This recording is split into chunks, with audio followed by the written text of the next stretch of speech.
Now we will study about grammar. हम लोग ये वाली हायरार्की पहले भी पढ़ चुके हैं। रेगुलर लैंग्वेजेस क्या होते हैं? Regular languages are generated by regular grammar.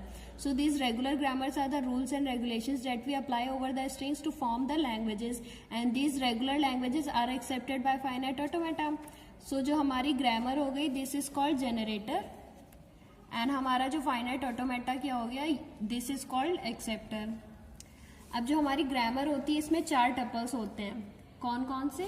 V, VN, T, P, S, right. So जो हमारा VN हो गया, these are called non terminals, और इसको हम लोग डिनोट करते हैं कैपिटल लेटर से, सपोज A, S या anything, okay. T, these are called terminals, और इसको हम लोग डिनोट करते हैं स्मॉल लेटर्स से। P क्या होता है? P होते हैं हमारे प्रोडक्शन रूल्स, और S होता है हमारा स्टार्टिंग सिंबल। सपोज हमको ये 2 प्रोडक्शन रूल्स दिए गए, हमको इसका ग्रामर लिखना है, तो हम कैसे लिखेंगे? ग्रामर में स्टार्टिंग में आते हैं हमारे non terminals, means capital letter. तो यहाँ पर हमारा कैपिटल लेटर्स में क्या क्या है? S है, A है, राइट। तो ये हमारे S और A जो है वो नॉन टर्मिनल्स हो गए। तो सबसे पहले लिखेंगे हम लोग S और A नॉन टर्मिनल्स अपने। फिर उसके बाद आते हैं हमारे टर्मिनल्स, मतलब जो स्मॉल लेटर में, small A and small B। तो जो हमारा स्मॉल A है और स्मॉल B हमारे टर्मिनल्स हो गए।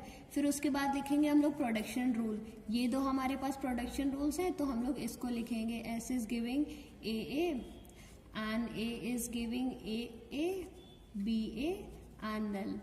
फिर उसके बाद लास्ट होता है हमारा स्टार्टिंग सिंबल। अब जो हमारा स्टार्ट हो रहा है ये S से स्टार्ट हो रहा है, तो ये हो जाएगा S हमारा starting symbol. So this is the regular grammar for this production rules, right. अगर हमको इसका ट्री ड्रॉ करना है तो कैसे ड्रॉ करेंगे? हम लोगों ने S से स्टार्ट किया। S की 2 वैल्यूज हैं हमारे पास, small A and capital A।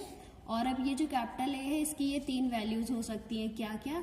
Small A capital A, या फिर स्मॉल B कैपिटल A, या फिर नल।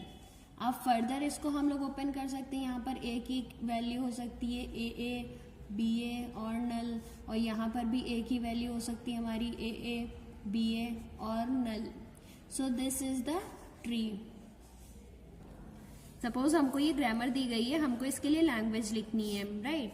तो इसमें हमको हमारा एक ही नॉन टर्मिनल है कैपिटल S, और हमारे पास 2 नॉन टर्मिनल्स हैं 0, 1, और ये हमारा प्रोडक्शन रूल है और स्टार्टिंग सिंबल S है। तो हम लोग पहले इसका ट्री ड्रॉ करते हैं। हम लोग इससे S से स्टार्ट किया। अब S की वैल्यू या तो हमारे पास नल हो सकती है, वरना S की वैल्यू 0S1 हो सकती है, 0S1।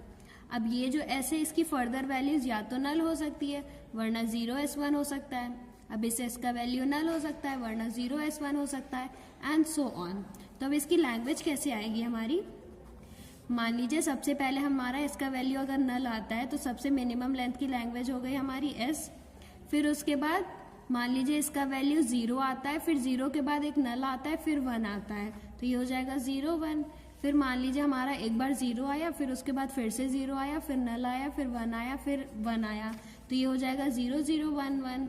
ऐसे ही करते रहेंगे तो ये 0, 0, 1, 1, 1 and so on. So this will be the language that is generated by this grammar, right. तो अगर इसको हम लोग सिंप्लीफाई करके लिखें तो ये हमारा क्या है?